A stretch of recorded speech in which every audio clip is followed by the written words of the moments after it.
guys, my name is Martine, and today I'll be talking about the top 10 books that I read in 2022. A couple of things here right up at the top, and first is that this is not a best of list. I rate by quality and enjoyment together, and so if I put just my 5-star reads on a list, that would be a little bit different, but this is the merging of both of those things. Books that I think are good and that I really enjoyed. So there is a variety of books that are rated 5, 4.5, and 4 stars on this list. Second, this is not ranked. I was able to rank my least favorite for this year. I feel like there was a stronger common denominator there in terms of them all just being sort of like despicably bad.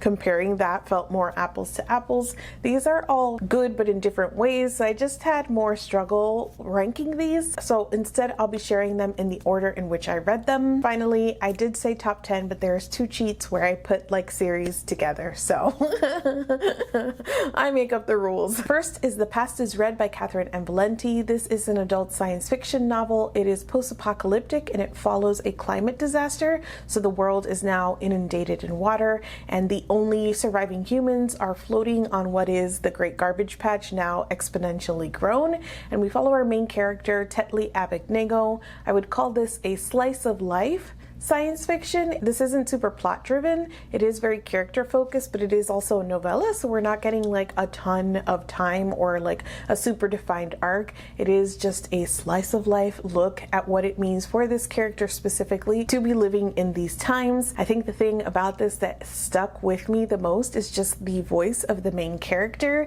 She has got such a strong and well-developed narrative voice, and it is full of these seeming contradictions. So there is something very childlike and almost naive about her, and I think that comes from a lot of the optimism that the main character shows, but at the same time she is realistic. She realistically understands what she and everybody else is facing, and there's also like a grunginess to her as well. She curses a lot, so if that is something that bothers you, that does happen a lot in here as well. So we're seeing like this very complex character, almost contradictory character, and I thought that that was just incredibly well done and captured, especially in such a small amount of time. I also found it really funny to hear her and the society talk about us, the people who would have caused this climate disaster. It was funny, but also like, you right.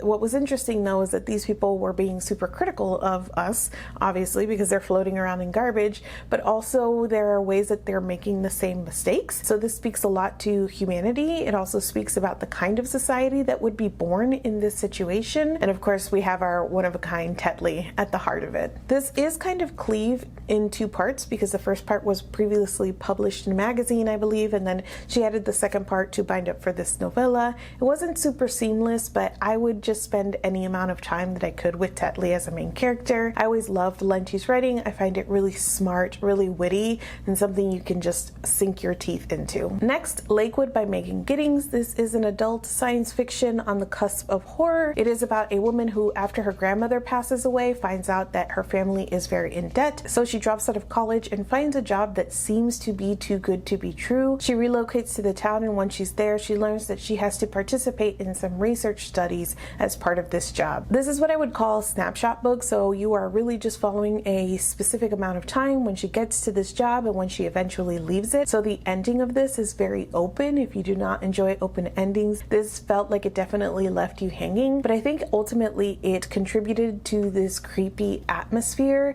There was something very eerie and off-putting about this, not only about the subject matter of medical experimentation on communities of color, but just the way that the story is told. We are going along with it with our main character. She becomes an unreliable narrator because of all of the things that are happening to her. Obviously, this does have a lot to say about medical experimentation, but there's so much more here, including just this idea of how you would have to divorce somebody of their personhood, of their humanity, in order to do this to them. And like all of the people, not even like the up tops who would do this, but like everyone involved who supports it. And this also had plenty to say about being young and black, and about families and legacies and the sorts of things that we inherit, whether that is like more tangible like debt or other things like trauma. I thought that this was very effective. Whether or not you might enjoy it depends on if you want to be like submerged into this super creepy atmosphere and then pulled out and sent along on your merry way.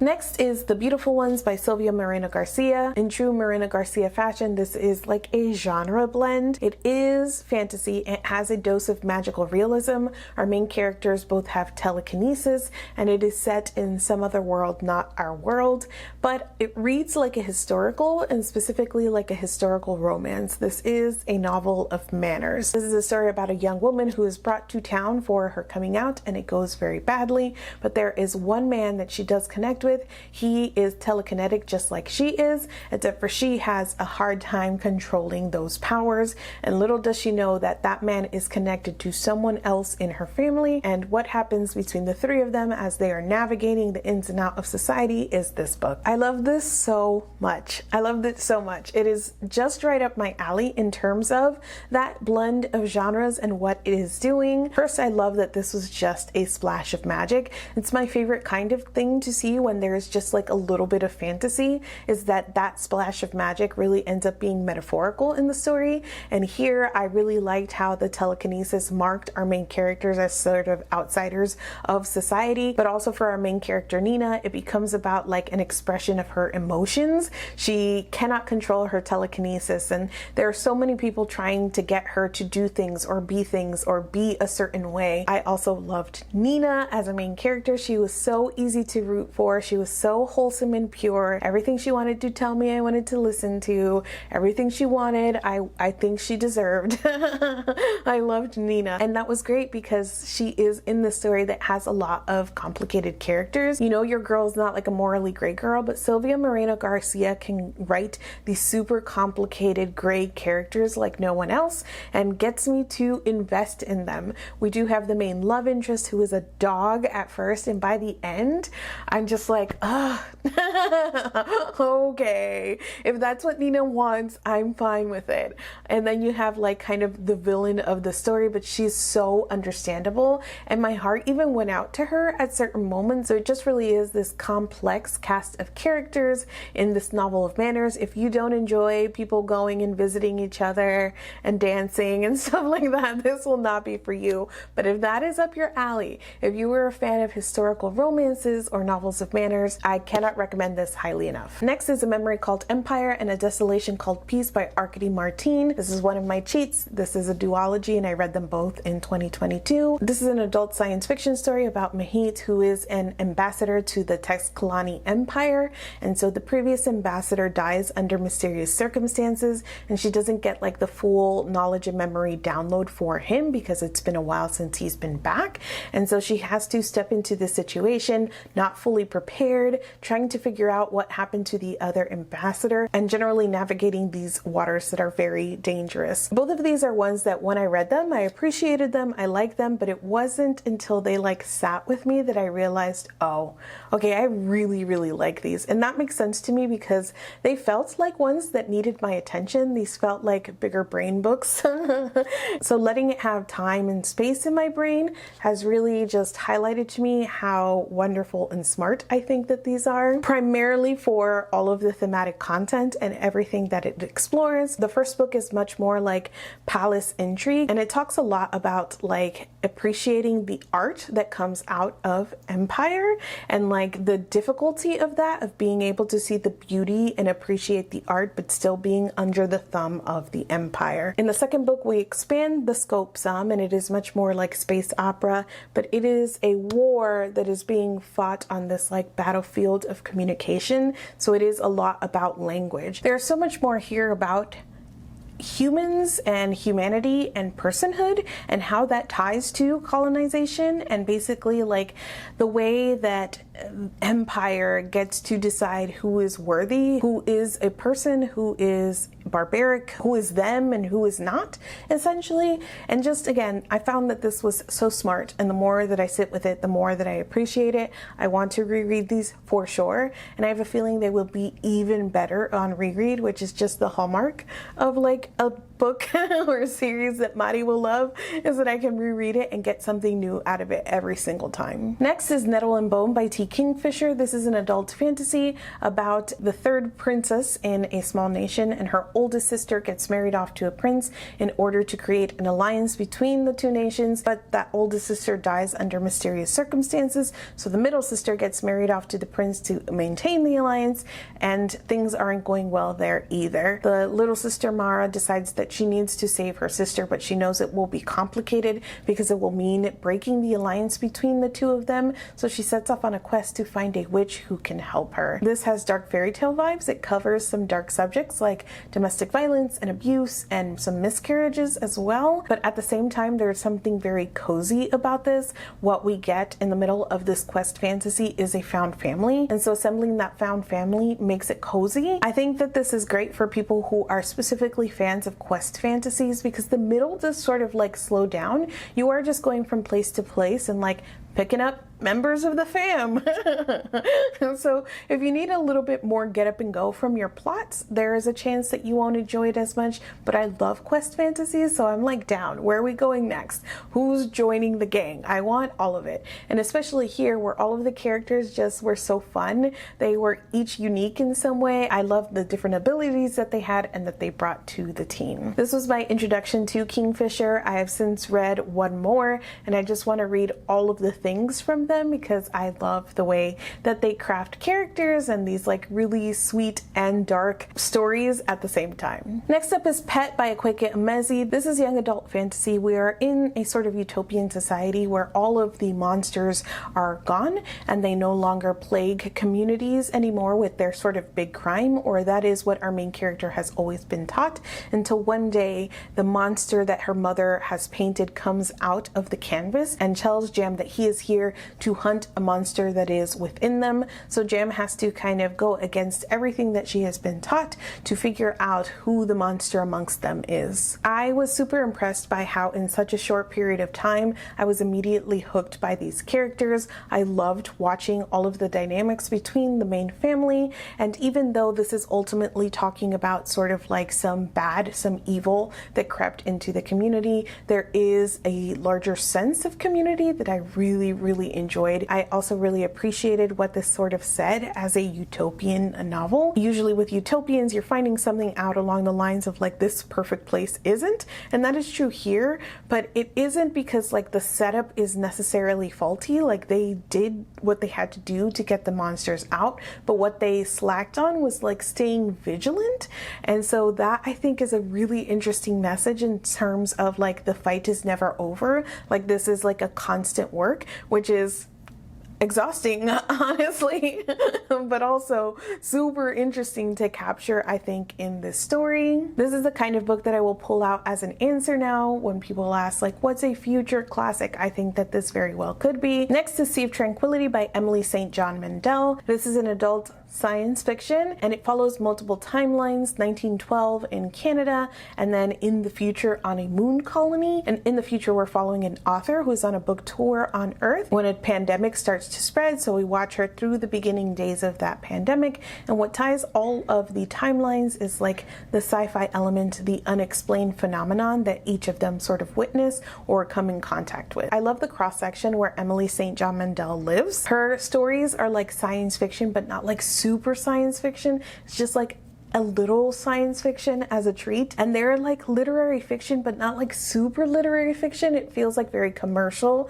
literary fiction, and so I find her writing very accessible and almost deceptively simple. I love it. It isn't very showy, but there is something about it that just envelops you into her story, and that is absolutely what happened here. I was just kind of reading along and not really thinking about the connections between the timelines, so when those connections started happening, I was so satisfied. I will not say that this is like twisty and turny. Like, don't go into it like, where's the twist? Mari said. It's definitely not, but there is something just so easy and nice and satisfying about the way that all of the timelines come together, and I loved the end of this book. If Mandel keeps writing in this universe of like slightly connected stories, like she could write 10 more, and sign me up for all of them. I'm there. Next is Out There by Kate Folk, and this is a collection of short stories, and it really is about normal, everyday sorts of things like relationships, relationships and dating, but also like things of this moment. Like there is a mysterious disease that we watch people sort of come down with and then try to recover from. And on top of all of that, Kate Folk adds a sci-fi element that makes things very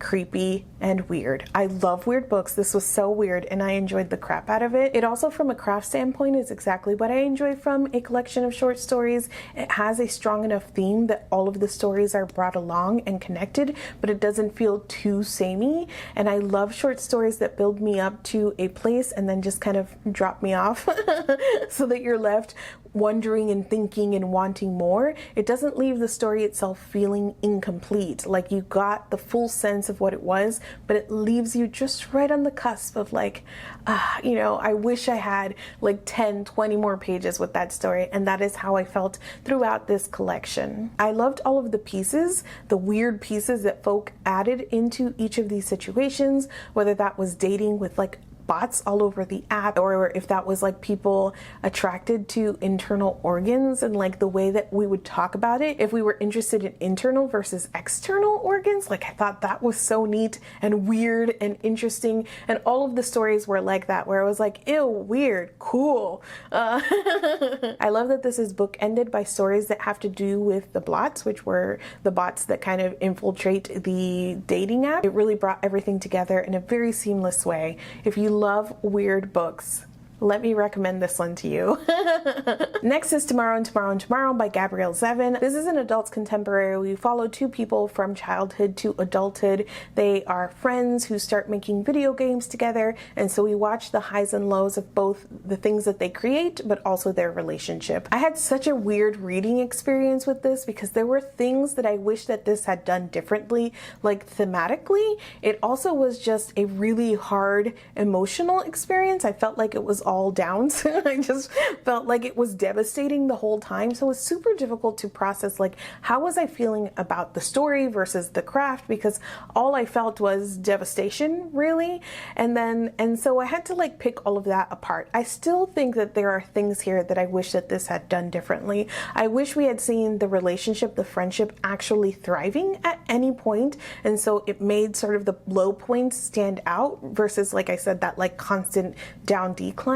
This had so much to say about the potential for love outside of romance, but I don't think that we ever saw healthy love between these two, so it kind of deadened that a little bit for me. But if I take away like all of the thematic stuff, right, the things that I wish it were saying, we're left with a story that I just think was incredibly effective. There's one moment that I think was a little bit like a cheap sort of turn, but everything else was just like small moments piled up in a way that I haven't been able to stop thinking about these characters. Like, I thought about them so much while reading, not only what was happening, but I was taking it a step further. Like, what if this character thought this and this? And like, I just was very immersed in their world and their relationship while I was reading this. And so I don't know, I'm so impressed with that portion of it, even if there are still things that I wish could have been done differently or better. This is an effective story, at least, and I totally understand why it's on so many top lists for the year. I recommend this for people who like disaster girl sorts of novels. This doesn't focus only on a disaster girl, but it's got the same vibe where you're just watching messy people be messy.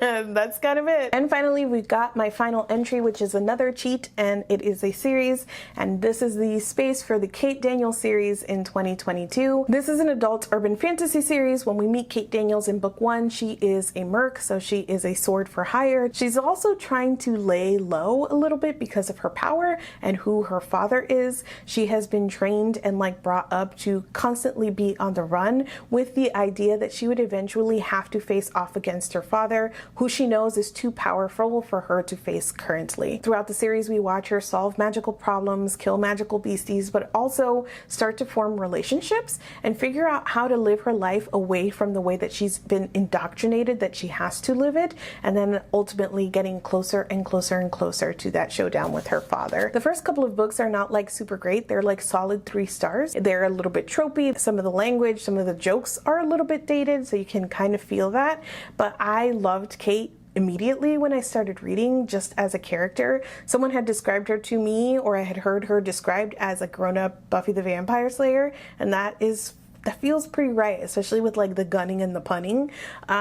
Kate is the same way. She's sarcastic. She's got a lot of trauma that she's dealing with. And throughout the series, it's also about like being able to have relationships while having all of this power and responsibility. So that checks out for me in terms of a grown-up Buffy. So I fell in love with the characters, and I was intrigued enough with the world that I decided to move on. I read the first book in 2017, and I have since been just like reading and rereading the first 1 through 5 or 6, and this was the year that I said, that's it, I'm finishing it for real. And I read books 7, 8, 9, and 10 for the first time. I enjoyed them all. These are all between 4 and 5 stars. I think my favorite is probably book 8, Magic Shifts, and that's an interesting favorite, I feel like, because it actually shifts the series a little bit. It's a bit of a reset, because I believe at one point 7 was supposed to be the last book.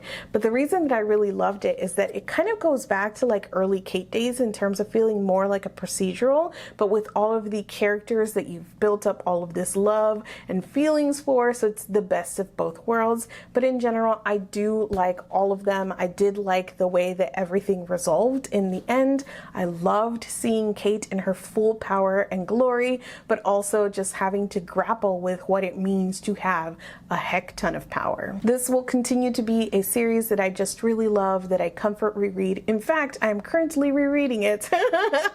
So talking so much about Kate Daniels in my Discord, not only me, there are other fans as well. Someone was like, well, I'll read it in the new year, and another person joined in, and I was like, why don't we just all reread Kate Daniels in the new year? So we're reading 1 book a month. It will take us pretty much the whole year to do so, because it's a 10-book series, and we're sprinkling in the novellas in there as well. So we're reading Magic Bites in January. The link to my Discord will be in the description if you want to join along and get me talking all about how much freaking love Kate Daniels. That's it for me today. If you have read or would like to read any of the books that I've mentioned, let's chat down in the comments. Thank you so much for watching this video, and I will see you guys soon. You guys are not going to believe me, but I recorded this whole freaking video again and the sound didn't work. I don't know what I'm doing wrong. Whereas with my least favorite videos, I was like, no, gotta record. Everybody needs to know. With this one, I was like, you know what? Maybe I don't have favorites, but it's fine. I did it. We did it. Where is Pet by Awake Emezi? Where is it? Where'd you go? Where'd you go? Where'd you go?